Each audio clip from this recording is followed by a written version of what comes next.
Hello. I have been painting. I created this table here under my painting, and I'm working on this stand. This is a disco ball stand. It's gonna be real nice. So I'm listening to Jiddu Krishnamurti. I have a rock here. I have my pillow. I have my toilet paper. I am ready for a meditation.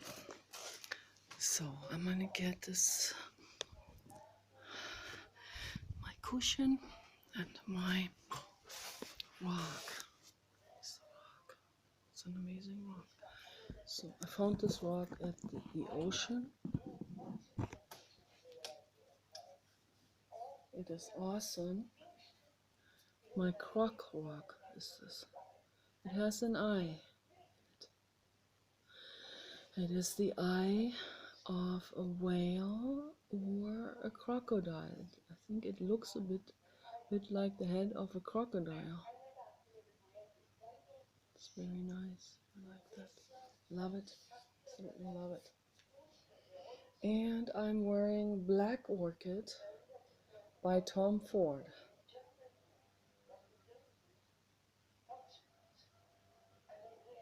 It's fantastic. It makes you feel really, really relaxed. That smell. It's wonderful.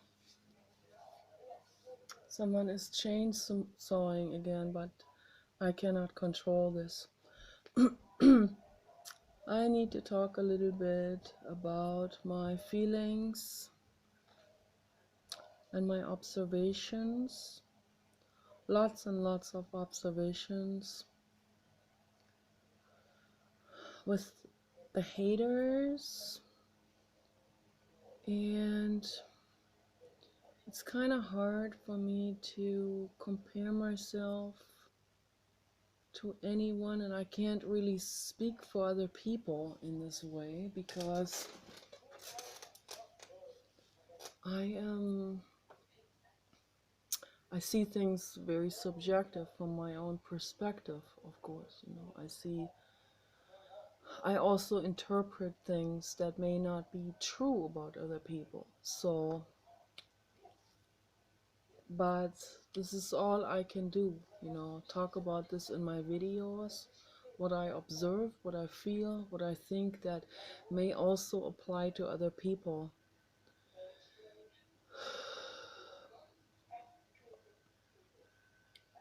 When I see in chat rooms, I see there's an enormous dynamic happening among these people. Even though almost all of those people are incognito, that means they are not using any picture, or they use a picture of someone else, or some maybe an object or a tree, or I don't know what they might use. I need to sneeze. Might use the object of an animation figure, or they use their dog's photo, which I have also done a few times just to see how people react. And when I had my dog's photo, people did not want to talk to me. They didn't talk to me. They didn't have any reason to find fault with me because my dog always looks perfect. Kenny and David, Kenny, my former dog, and David, my current dog, they look perfect and flawless, and there's nothing, to nitpick on for a hater. If I put my own photo up, then there's tons of nitpicking material, right? It's like, she is, I wonder, what if she's trying to, maybe she's trying to look sexy, Mrs.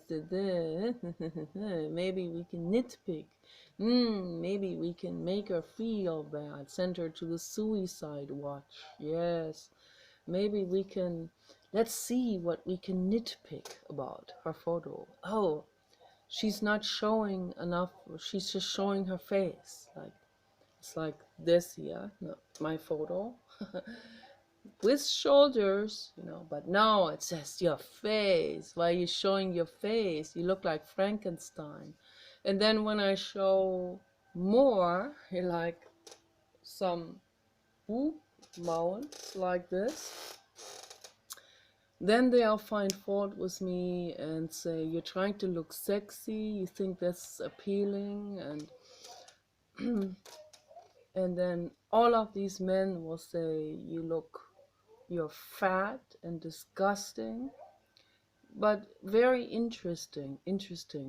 On Pornhub, I think it's like big, beautiful women is like the second most watched women. Like secretly, yes, they do it. Outwardly, they're embarrassed. They don't want to be seen. Even if they're already incognito, they don't want to be seen talking to a big woman or a woman that's, for social standards, way too much overweight. They don't want to be seen. They don't want to be seen saying anything nice to a woman like this, even if she said she's suicidal. They don't want to be seen talking to her. So they put that over the compassion.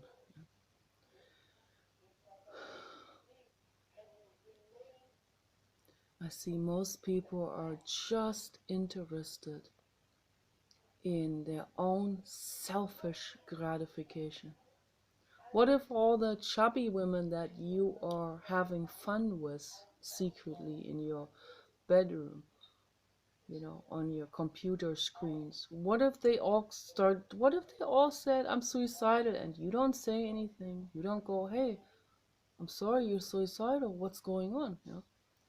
You don't give a fuck, literally, So, but, you give a fap. You give a fap, and that's all you give a fuck for. You give a fuck for your fap. And that's all you want. You want to have gratification, self-pleasing, it feels good in that moment, And then you see maybe the same woman in a chat room, and she likes you, and you reject her, and you ignore her, or you say something mean to her. You say you're an attention whore. And she reaches out, wants some kind of recognition like everyone else. We're all feeling beings, and we all like to hear something nice and sweet, or something flirty, or something flattering, or some kind of nice word, or some kind of friendship, some kind of compassion. There's someone who, finds me valuable enough to tell me, hey, what's going on? Why are you suicidal? Two women were compassionate to me to say something. The men could not say anything. Also because they're too afraid that the other man could think that they are too feminized or whatever. So they put their masculine image over compassion. And it has nothing to do with masculine or feminine. It has to do with compassion, You're a friend, you don't have to date that person, but go over and say, hey, what's going on? Why are you feeling that way? That's enough to make someone feel better. That's enough to make someone who cries out in the chat room, and I didn't cry out in the chat room, but I've seen many people cry out in the chat room. I only talked about my previous suicide attempts. And I was also testing some people, and I noticed that some of the guys that I had been talking to and I had been complimenting, they could not bother. They would see, hey, Nikki, had 2 suicide attempts. Oh no, no, it's not interesting. It's whatever. Let me flirt with that other lady.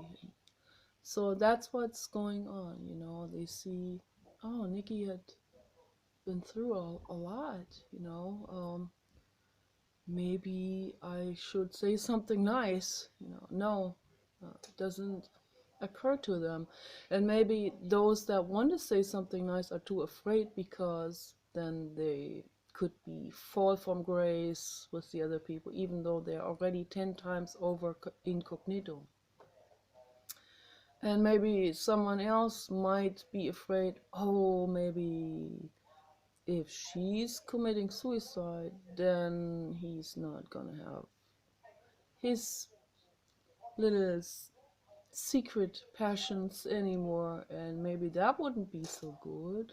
So he'll say something mean to her, just to keep her, just to keep her in that range of talking and moving forward or something. Because he can't say anything nice. Because if he said something nice, then the other people would think that he's either feminized, or he caters to women, or he likes fat women, and then that would fall from grace. Though it's all of these things. I'm just speculating. I don't know what these people are actually thinking, but I'm also not very good at reading when someone actually likes me or is attracted to me. I'm not very good at reading unless it's super obvious. So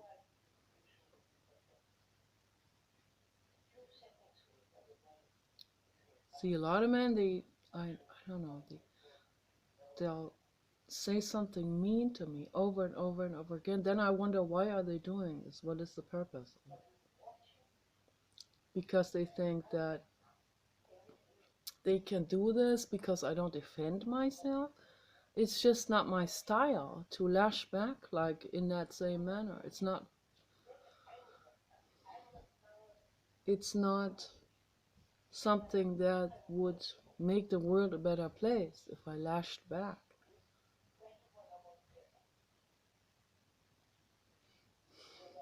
So I don't really know what the point is in this constant attacking me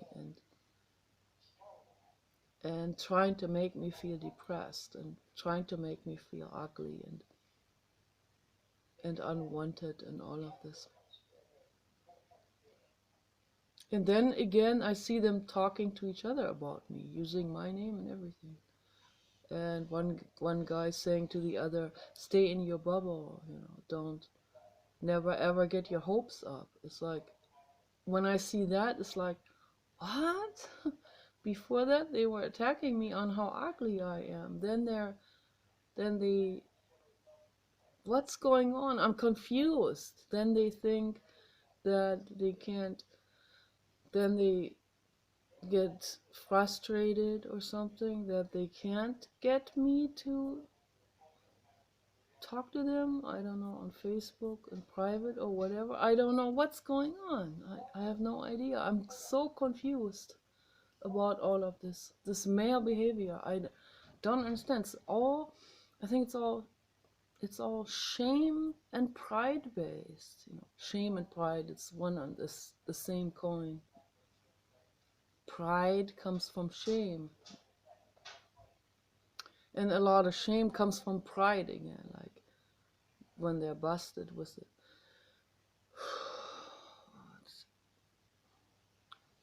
Shame and pride is not based on love and happiness. That's a defense mechanism from the ego.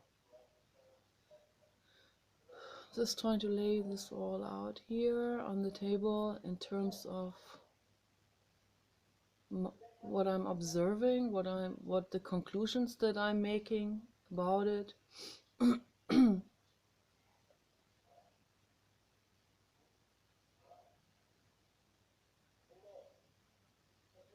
What bothers me is that the people I was friendly with as friends, buddy type of friendliness, that those guys would ignore me when they clearly see what I wrote, about the two suicide attempts.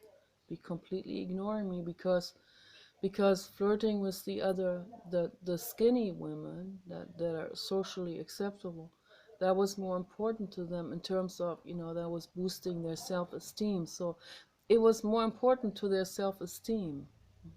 It was more important for them to be in that popularity flow than to pay any attention to what I have written about my past. Very disappointing. So when I see that, I really don't want anything to do with that person, because I don't want friends. I don't want to. I don't want to bother with someone who is that obsessed and into himself and into his own popularity and pleasure and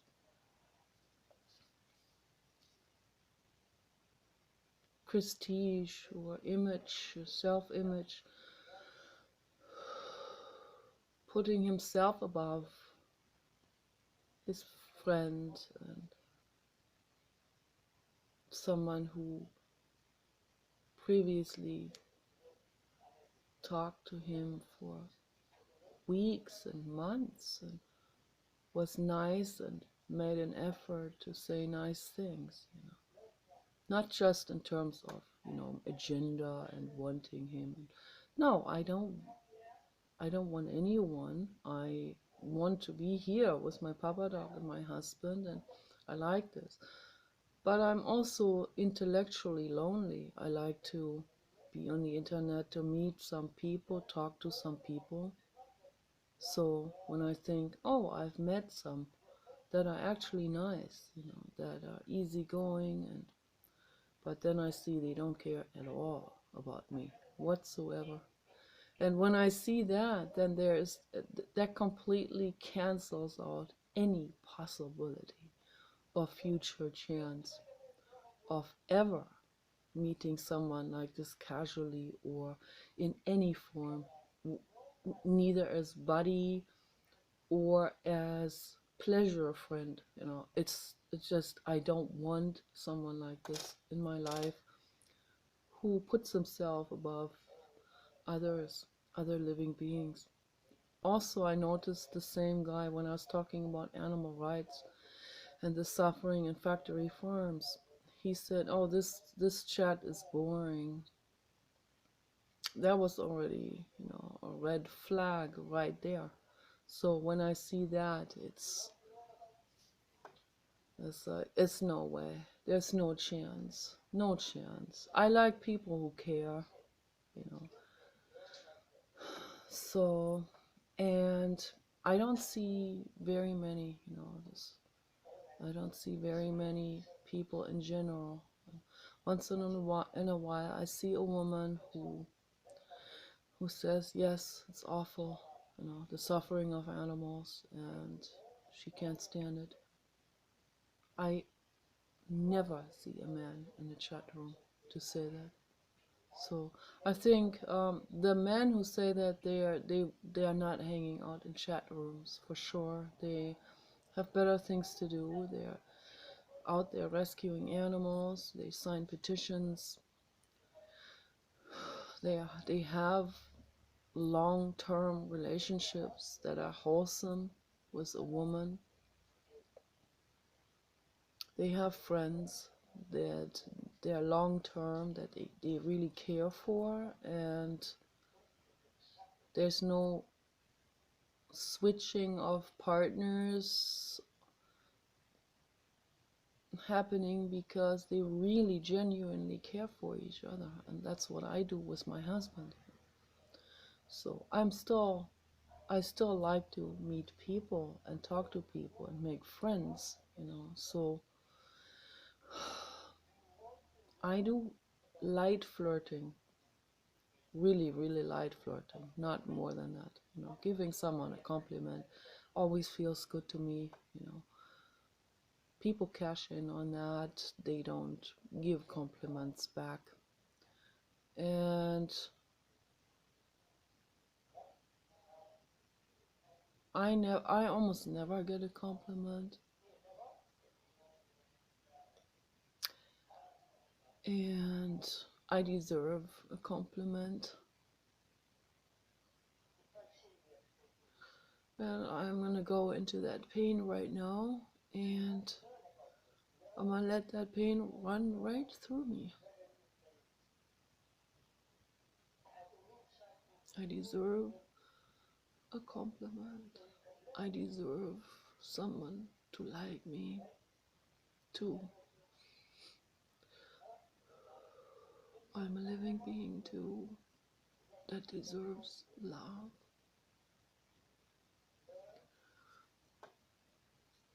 kindness, compassion,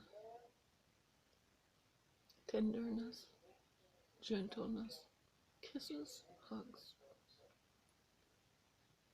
I too deserve someone who takes a liking to me. I deserve someone to like my body.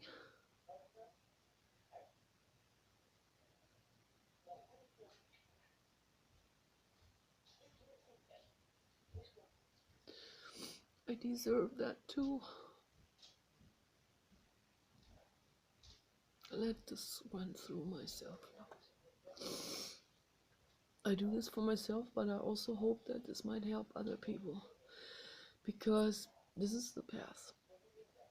You just go right through it, You don't run away from it.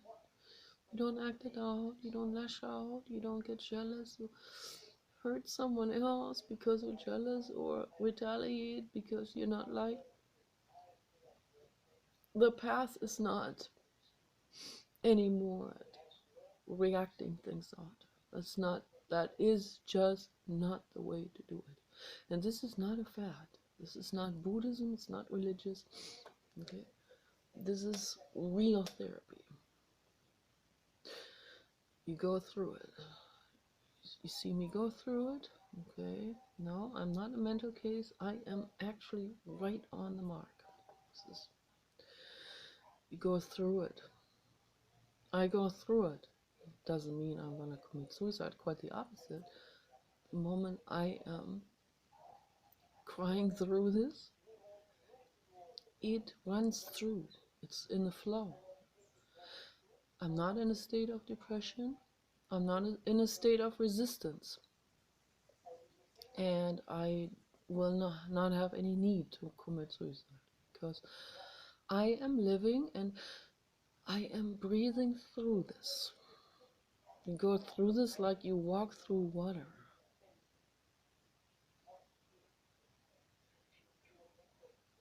I go through this. And as I go through this, I wish these people, also the haters and also the ones that are cold to me, that show me the cold shoulder, I wish all of them to go through that process themselves,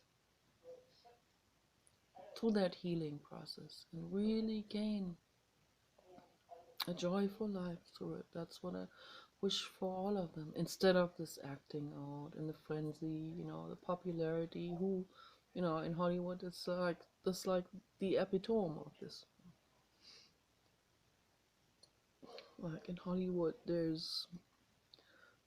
it's much more than just chat room popularity. That takes this whole thing to another neurotic level. So, and I see it, that there's extremes of this in human societies, and I feel for these people. I feel for their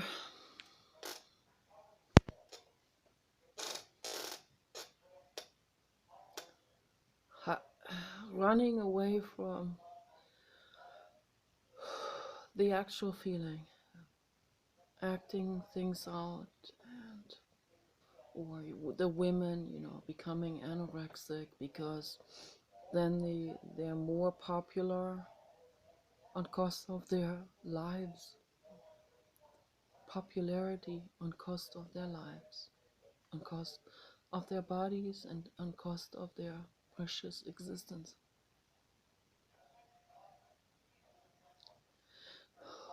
I don't need to be popular.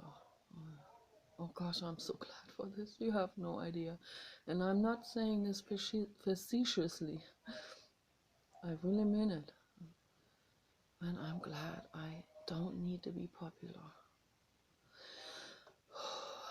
Quite the opposite almost sometimes, a little bit like the painter Francis Bacon, who said if anyone ever liked his picture, his painting, he would have to destroy a lot of his paintings that he saw other people like, and then he had to demolish them. And another friend would come and try to rescue the paintings.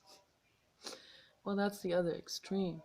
That's neurosis too. Why do that? What's the point? That's another ego proving thing, like I stand totally alone and it's my pride. There's pride again, no. We want to do away with pride. Pride is a defense mechanism. Pride and shame, defense mechanism. Shame is something that people do when they listen to society's norms. So, who needs that? Nobody. Okay, I don't need anyone's prudest fear of nudity and sex shame issues that these right-wingers often have and stuff. The gay shaming, ugly shaming, age shaming, and so on that's going on. Poor shaming and whatnot, all that stuff. Clothes shaming and haircut shaming. It's like endless shaming going on, and all because they feel shame on the inside. They feel deep shame and they feel deeply insecure and they feel like they're nothing.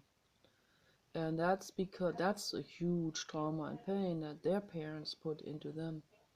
But instead of becoming aware, they lash it out on others to perpetuate that pain endlessly, endlessly, endlessly from one generation to another. We can end that now, right now. Can make the complete abrupt U-turn right now and stop all of this nonsense, all of this hideous idiocy and this insanity. And stop it all now. This perpetual hurting others and stepping on others to climb up on a ladder of some shitty hierarchy idea. People murder for that. We can stop it now if we become aware about it. Stop it right now. I go through this. I show you how I do it. You have to breathe.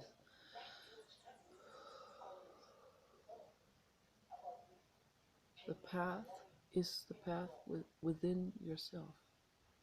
It's the only path. There's no other path. And that's freedom. And that is health. That's wholesomeness. And it's love. Okay? So you guys